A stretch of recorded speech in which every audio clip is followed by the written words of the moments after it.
Buenos Aires, principios de los años 70.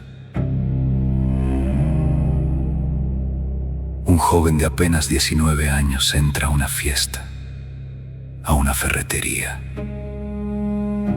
a la casa de una pareja dormida. Tiene rulos prolijos, ojos claros, una sonrisa que las vecinas describen como de ángel. Los diarios de la época, cuando por fin logran ponerle cara al culpable de una ola de crímenes que tiene en vilo a la ciudad, no pueden creer lo que están viendo. No es un hombre desesperado, no es un delincuente marginal. Es un chico de clase media, con clases de piano, tímido, casi retraído. Y en apenas un año, va a confesar haber matado a 11 personas.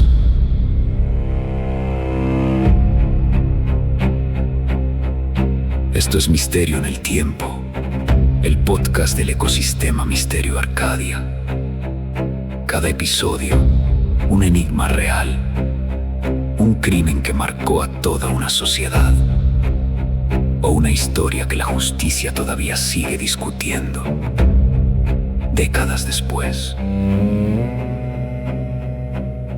Hoy hablamos de Carlos Eduardo Robledo Puch, el asesino serial más prolífico de la historia argentina, conocido como el Ángel de la Muerte, y el preso que hoy lleva más tiempo continuo tras las rejas en toda la historia del país. Carlos Eduardo Robledo Puch nació en 1952.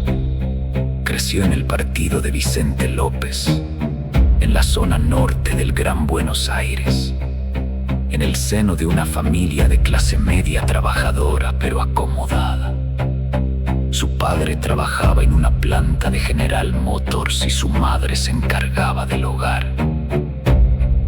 Quienes lo conocieron de niño lo describían como un chico callado, educado, aficionado a la música clásica y al piano, que nunca llamaba la atención de mala manera. Iba a la escuela secundaria, cumplía con sus tareas y mantenía una apariencia impecable.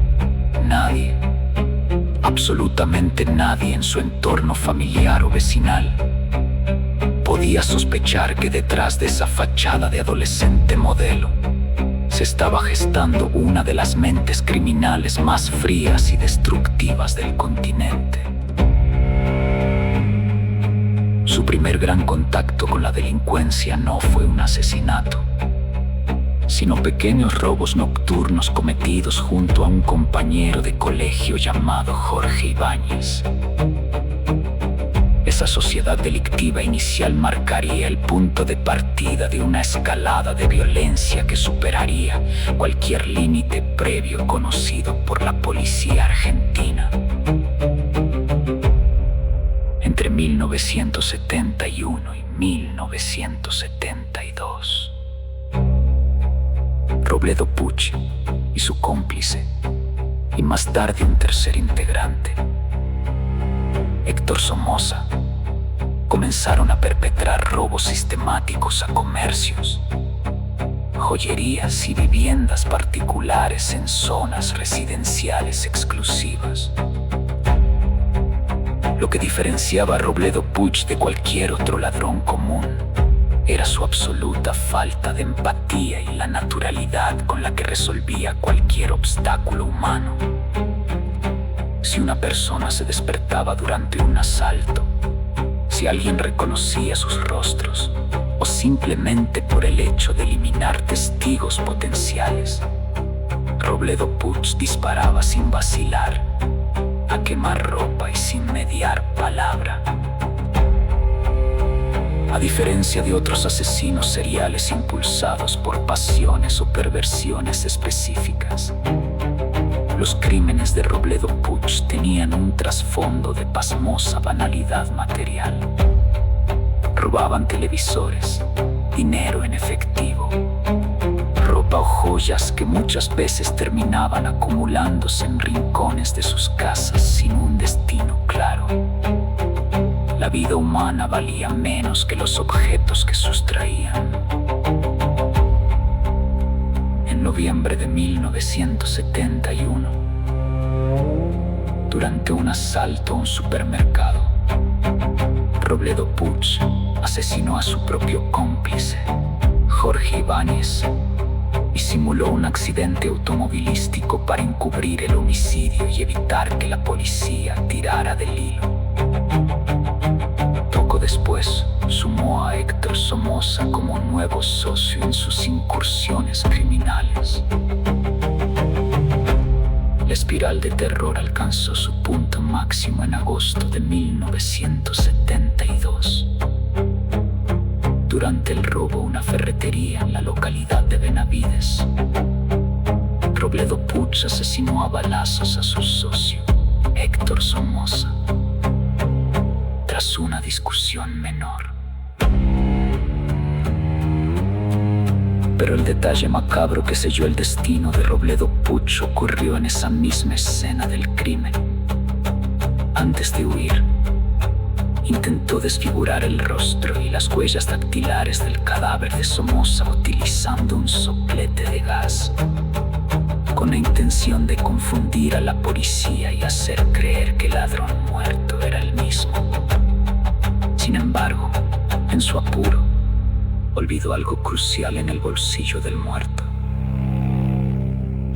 la cédula de identidad de Somoza.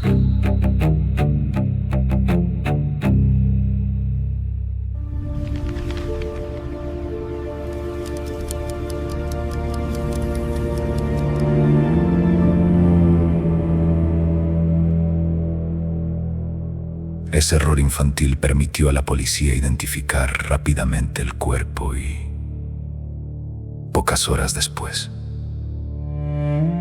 detener al joven en la casa de sus padres.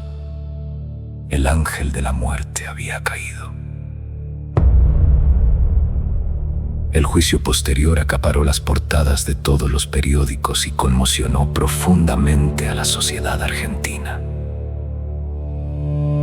La imagen de un joven pulcro, de rizos rubios y aspecto angelical, sentado en el banquillo de los acusados mientras escuchaba la lectura de 11 cargos por homicidio calificado, 17 robos, violaciones y privaciones ilegítimas de la libertad.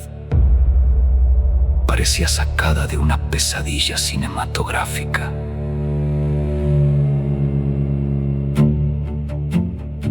Durante las audiencias, Robledo Puig mostró una frialdad absoluta, sonriendo ante las cámaras, negando responsabilidades en algunos puntos y jactándose en otros de su capacidad intelectual, por encima de los peritos judiciales que lo examinaban. En febrero de 1980, la justicia dictó sentencia definitiva: reclusión perpetua por tiempo indeterminado. El juez que firmó el fallo lo definió como una fiera humana incapaz de reinsertarse jamás en la sociedad. Desde entonces, la vida de Robledo Puig transcurrió íntegramente tras los muros de distintas prisiones de máxima seguridad en la provincia de Buenos Aires, principalmente en Sierra Chica. A lo largo de las décadas, ha solicitado en reiteradas oportunidades la libertad condicional, argumentando que ya cumplió con creces el castigo previsto por la ley. Pero todas las juntas médicas y peritajes psicológicos han sido unánimes.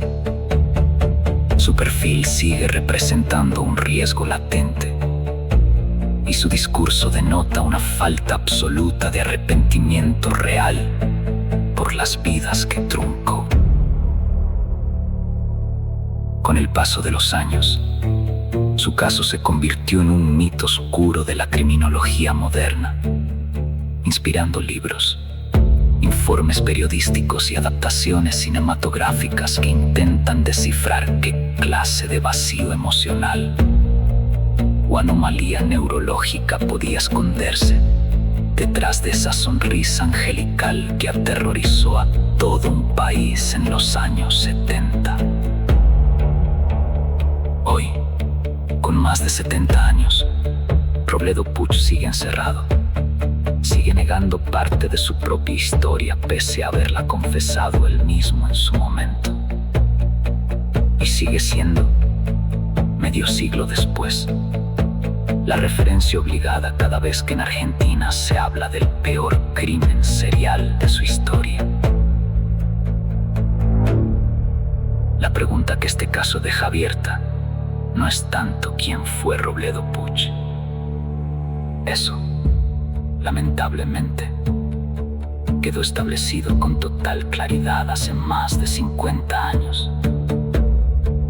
La pregunta que incomoda es otra.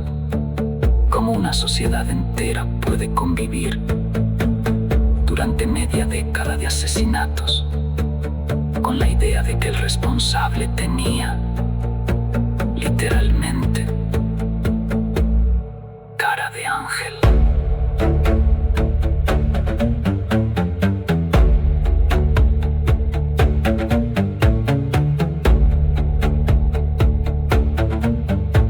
Esto fue Misterio en el Tiempo.